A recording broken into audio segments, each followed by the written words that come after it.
Sometimes life teaches its greatest lesson through the smallest things. Not through a grand event or a dramatic story, but through a tiny creature fluttering against a window pane. Virginia Woolf didn't set out to write about life and death that morning. She was simply observing a moth, fragile, ordinary, easily ignored, yet in its short struggle to stay alive, she discovered the truth so deep that it reflects the journey of every human being. This is The Death of the Moth, a story not just about a creature's end, but also the silent courage of existence itself. Scene 1. The setting. The essay begins on a bright September morning. Virginia Woolf sits at her desk writing with sunlight streaming through the window. Outside, everything seems full of life. Fields shining with gold, rooks flying energetically, horses ploughing the earth, and farmers moving rhythmically with purpose.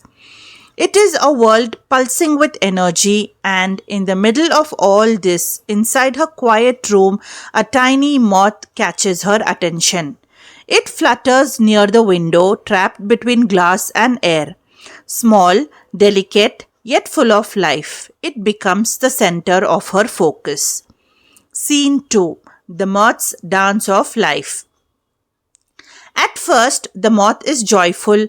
It darts up and down across the glass, almost as if it's dancing in the sunlight. Woolf describes it as a tiny bead of pure life. She sees beauty in its simplicity, a reflection of life's energy condensed in one fragile being.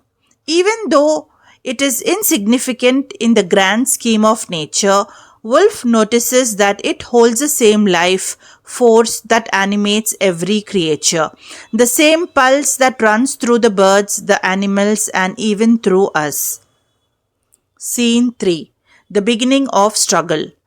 But as time passes, Woolf notices the moth movements slow down. Its lively dance turns into weak flutters. The energy that once made it soar now seems to fade away. It drops down to the window sill and begins to struggle.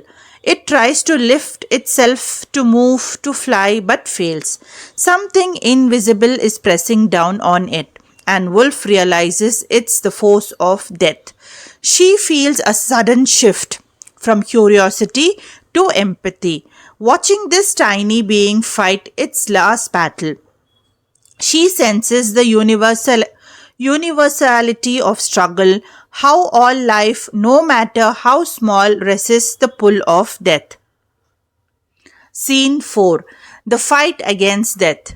Even as the moth lies on its back, it continues to move its legs as if refusing to surrender. Woolf describes this fight with quiet admiration. There is no drama, no sound, only persistence. This tiny creature embodies courage in its purest form. In that moment, she sees life itself, that mysterious, unstoppable will to keep going, to hold on, even when defeat is certain. It's not just the moth struggle she sees, it's the human struggle too. How we all fight in our own ways against exhaustion, against despair, against time itself. Scene 5. The Inevitable End. Eventually, the moth grows still. It stretches its wing one last time and then it dies. Woolf writes, "Death is stronger than I had thought," and through that small moment, she feels the magnitude of death. Its quiet power to end motion, to silence even the smallest life. Yet, she does not portray death as cruel. Instead, she sees it as a natural completion, a calm acceptance of something inevitable. In the moth's final gesture, she senses not tragedy but peace, the calm that follows when life's energy has done all it can. The moth in this essay becomes a powerful symbol. It represents life's fragility and dignity. Through its brief existence, Woolf reveals three timeless truths. First, Life, no matter how small, carries the same sacred energy. Second, death is universal. It comes to all without exception. Third, what gives life meaning is not its length but its struggle and spirit. The essay transforms a simple observation into a profound meditation on existence. The moth's death isn't meaningless, it's a mirror to our own journey. As Woolf watches the lifeless moth, she is filled not with sorrow but with understanding.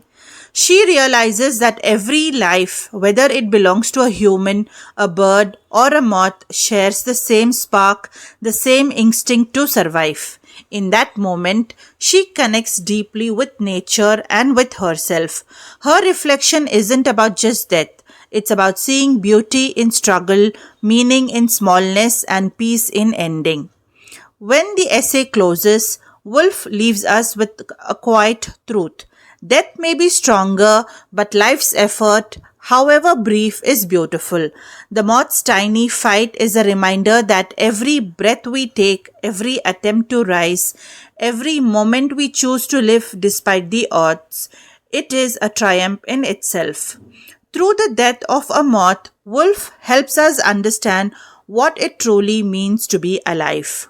So next time you notice something small, a bird struggling against a wind, a leaf clinging to its branch, or even a moth fluttering near a light, pause for a moment. See what Woolf saw. The sacred rhythm of life and death playing out quietly all around us. Life is fragile, death is certain, but between them lies the most beautiful thing, the courage to live. The death of the moth teaches that the value of life doesn't depend on size, strength, or duration, but on the will to live fully even in the face of the inevitable. So children, if you have understood this lesson, subscribe to my channel, like and share it with your friends and comment below your thoughts. Thank you for watching.